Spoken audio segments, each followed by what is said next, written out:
Hi, and welcome to our first episode of Making Sense of Your Money.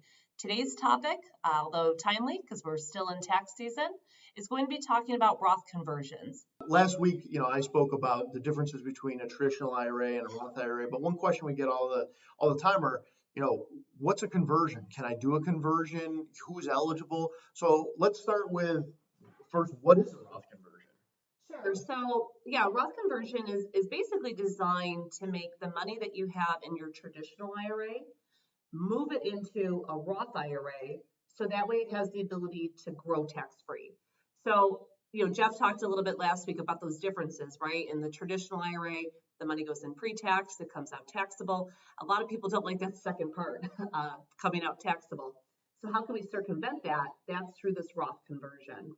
So the way it works is, let's say that you had money in a traditional IRA that you said, you know what, I really wish this money would be tax-free for me in retirement. We can take all or a portion of that value that you have in a traditional IRA. You would move it to a Roth IRA. You'd have to pay tax in that calendar year on the amount that you're converting. But then everything that you move in there, plus the earnings, are going to grow tax deferred and eventually come out tax-free upon retirement. Well, that's a really cool tool. So when's the ideal time to do that?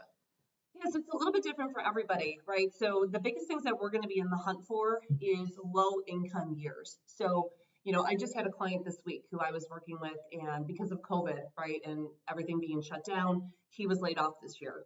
And he doesn't expect to go back to work. He doesn't think till maybe July of this year. So we know that he's going to be in a really low income year. He's a young guy. He's got money that's saved in a traditional IRA. And we started talking about, hey, this might be a really good year to move some of that money from a taxable account, pay a very small amount of tax on it because you're in a low tax bracket.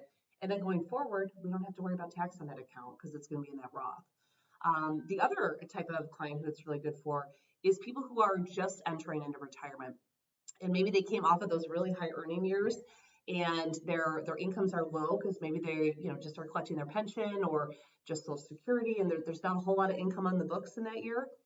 This could be a really good opportunity for them to take, once again, some of that money that they have in traditional IRAs, pay the tax on in that lower income year, and then have it move into the Roth so that it can be tax-free from later on. So on the flip side, who isn't it a good idea for? Is it kind of just the exact opposite of that, or are there some other caveats of who is it a bad idea for?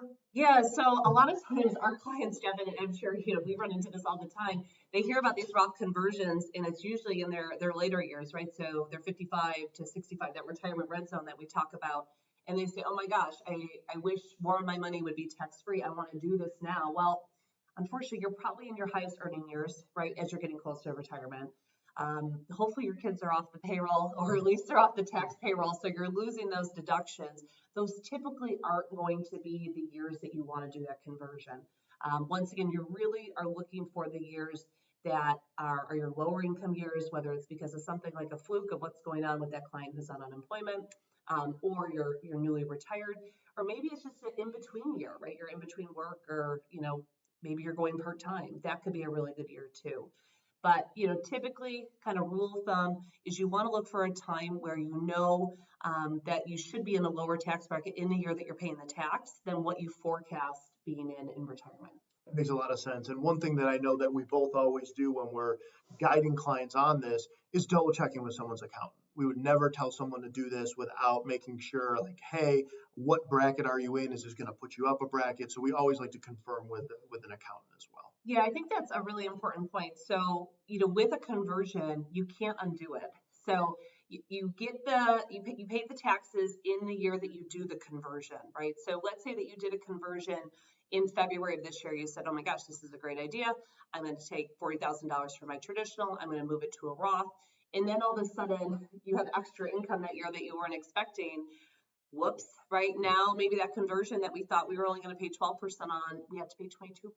So it is something that, typically speaking, if you can wait till you have a really good handle as to what your tax situation is for that calendar year, that makes sense. And Jeff, like you said, always, we work hand in hand with your accountant, or if you do taxes on your own, to run some of those preliminary taxes for you to really figure out how much should I be doing, what's an appropriate amount for me in this specific tax year.